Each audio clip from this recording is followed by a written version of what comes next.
So now we go on to the second part of section 1, which is about the what of stream entry. Let's look at page 31. The above passages show the circumstances leading to the event of stream entry. We also saw that when the Dhamma-Eye arises, it is supposed to see yang kinci samudaya dhammam sabbam tam nirodha dhammam. That is the Pali. It has been variously translated. You can compare the first translation to the last one and see the vast difference. If you don't know Pali, this can be very bewildering, isn't it? The first one and the last one is so different. Whatever has the nature of origination, all that has the nature of cessation. That could bring up a lot of questions.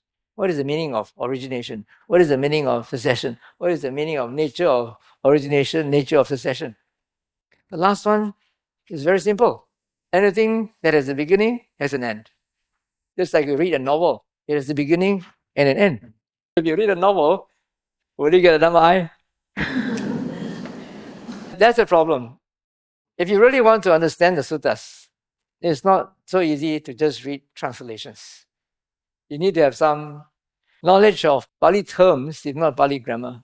Ideally, of course, if you know Pali grammar, that will be the best. In the old days, the first English translators of the Pali scriptures, they were all Western white people who were not practitioners. They were just scholars. If you read their ancient translations, it could be very misleading because they don't have any practical background. Nowadays, you have modern translations. Some of those monks who translate into English, they are practitioners. They have some practical knowledge, practical background, and yet some of them use certain words and terms which are very novel.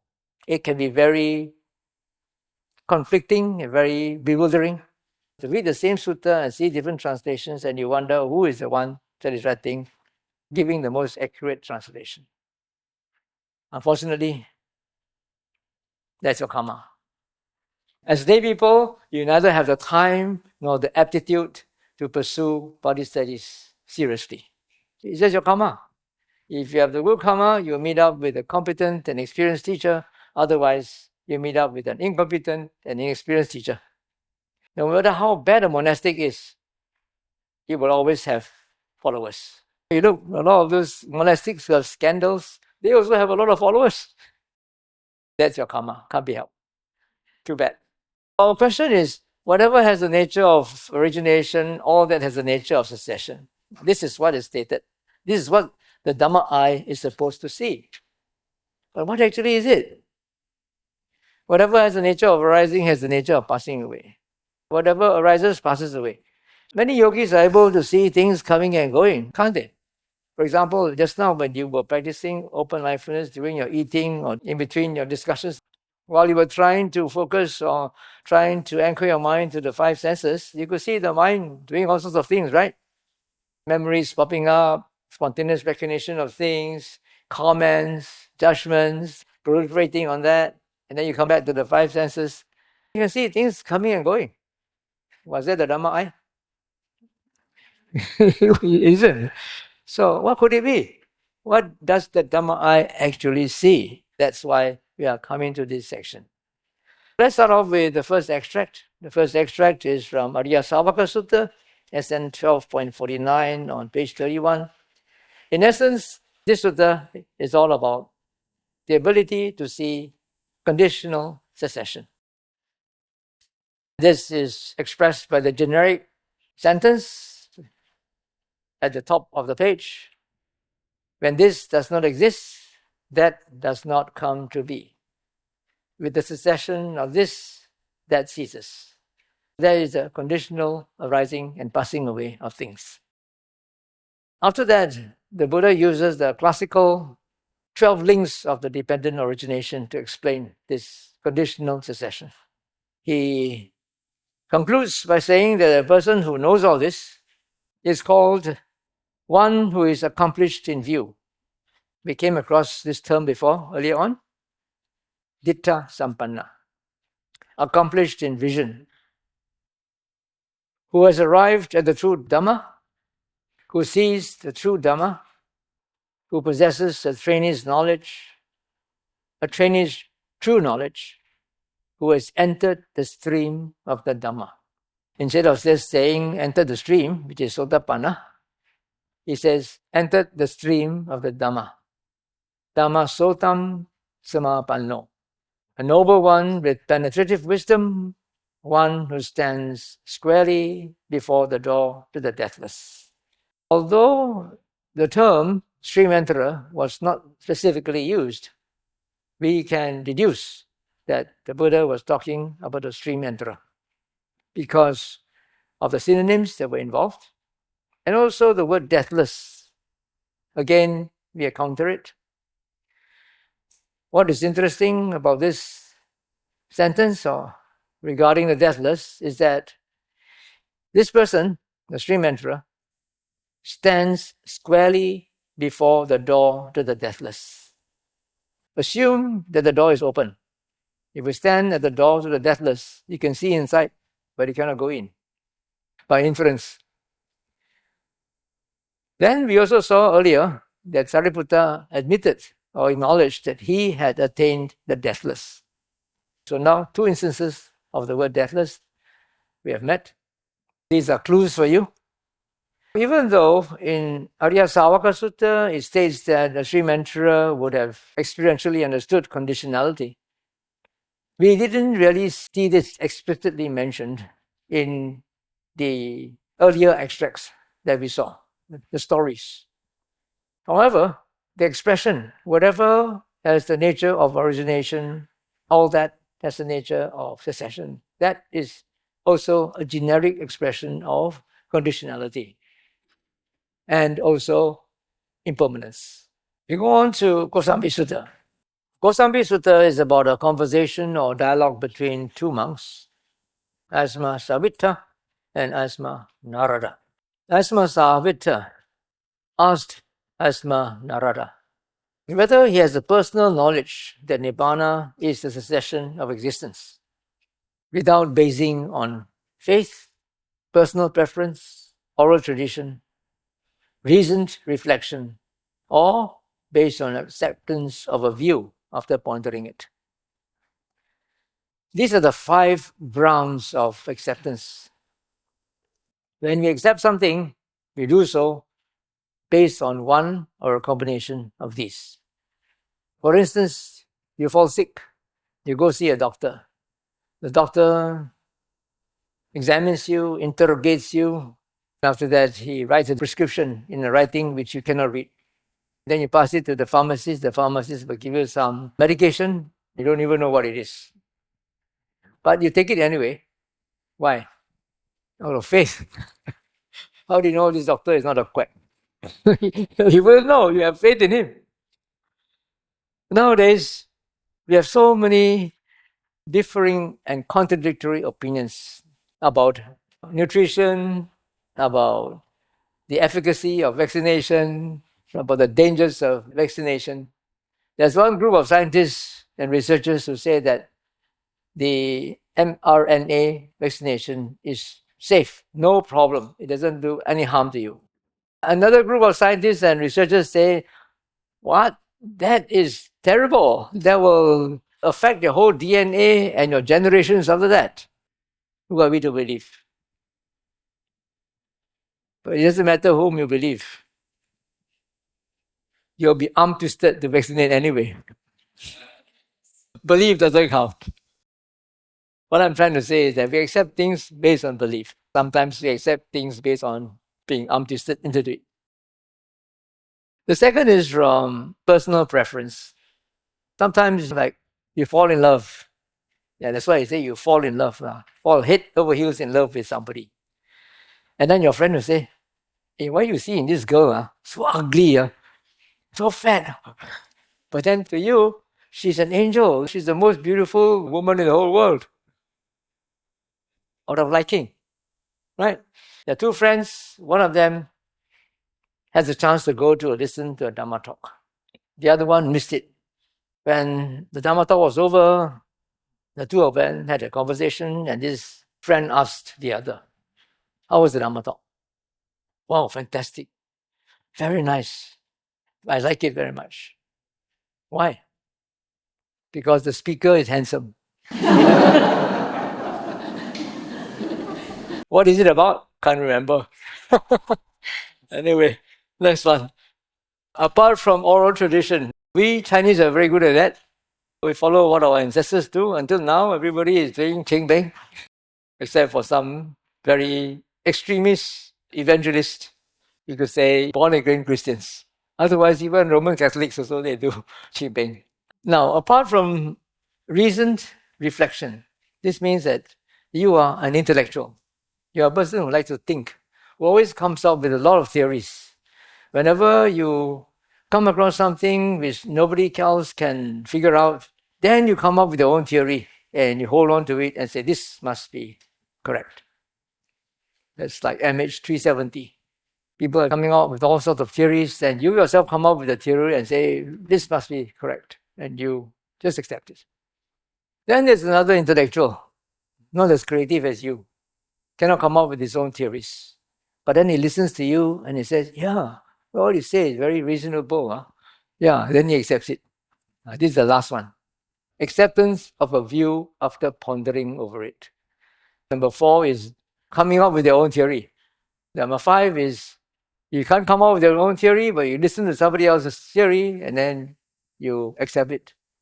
The question Āyasmā Aggacitta asked of Āyasmā Narada is, apart from these 5 things, can you have personal knowledge of each of these links of the Paticca-samuppada from the beginning until the end?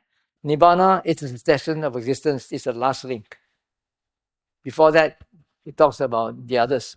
Each of them, he said, yes, I have personal knowledge.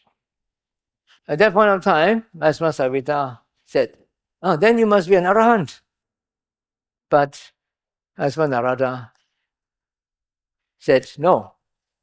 Although I have clearly seen as it really is with correct wisdom, Nibbāna is the cessation of existence, I am not an Arahant. And then he gave a simile to explain why. The simile is that of water in the well. As a thirsty person walking through the desert without a rope and a bucket, he comes across a well. He can see the water in the well, but he cannot taste it, or he cannot make bodily contact with it. And that was the simile he gave. After that, he said, in the same way, I have clearly seen as it really is with correct wisdom. Nibbāna is the cessation of existence. But I am not an Arahant, one whose stains are destroyed. What is he trying to say in that simile? What does water represent? What does making bodily contact with the water represent? That's for you to tell me. In Sāriputta Sutta and Samādhi Sutta, the next 2 suttas, these are not about stream entry. Sāriputta Sutta is an account of Sāriputta having a conversation with Āyasmā Ananda. He was telling him of a state of concentration that he had attained, in which he was not percipient or conscious of anything worldly, or even anything of the Āruppas. Don't worry too much about the way it was phrased, because here you say, I was not percipient of earth in relation to earth, water in relation to water. You might want to ponder over this. What does this mean? What does it actually mean? Don't worry about that. What he's trying to say is, he is not percipient of anything worldly, anything of the Āruppas, but he's still percipient. And what could he be percipient of?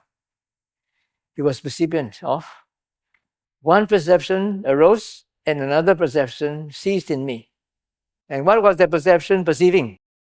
That perception was perceiving the cessation of existence is Nibbāna. The cessation of existence is Nibbāna. Notice that he uses the same phrase as Āyasmā Narada. They use the same phrase. Āyasmā Narada also said, I have clearly seen it as it really is with correct wisdom. Nibbāna is the cessation of existence. And here, as Sāriputta said, his perception was that the cessation of existence is Nibbāna. Or put the other way around, Nibbāna is the cessation of existence. In Pali, it's the same. English has been front first, back first. Now, at that time, Āyasmā Sāriputta was already an Arahant. How can I come to that conclusion? 7 days after he attained the Dhamma-Chakku, the Dhamma-Eye, Āyasmā Sāriputta became an Arahant. And Āyasmā Ananda joined the Sangha very much later, after Āyasmā Sāriputta and Āyasmā Mahamoggallana had become the chief disciples of the Buddha. So it's very obvious that this experience that Āyasmā Sāriputta was sharing was that of an Arahant, not a stream enterer. In Samādhi Sutta, we have something similar, and percipience of Nibbāna, but Nibbāna is described with more adjectives.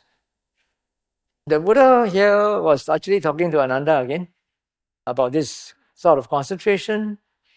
If you see in the middle, it says, a bhikkhu could obtain such a state of concentration that he would not be percipient of anything worldly, described in exactly the same way as that by Sāriputta, nor would he be percipient of anything of the Āruppas, and yet he would still be percipient. And what would he be percipient of? He is percipient of Nibbāna. And Nibbāna is described.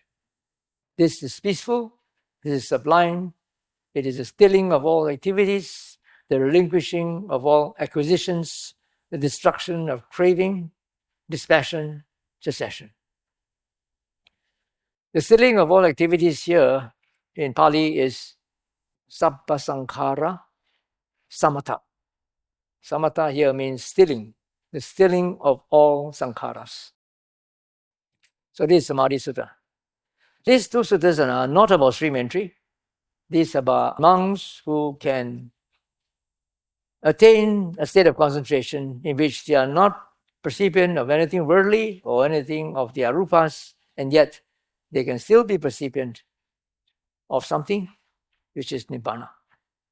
Let's look at the two discussion topics that are related to this second part of section 1. On page 39, what does the Dhamma-Eye see? How did you arrive at this conclusion? Don't give me the answer. The Dhamma-Eye sees whatever has the nature of origination has the nature of cessation. We know that it's already inside.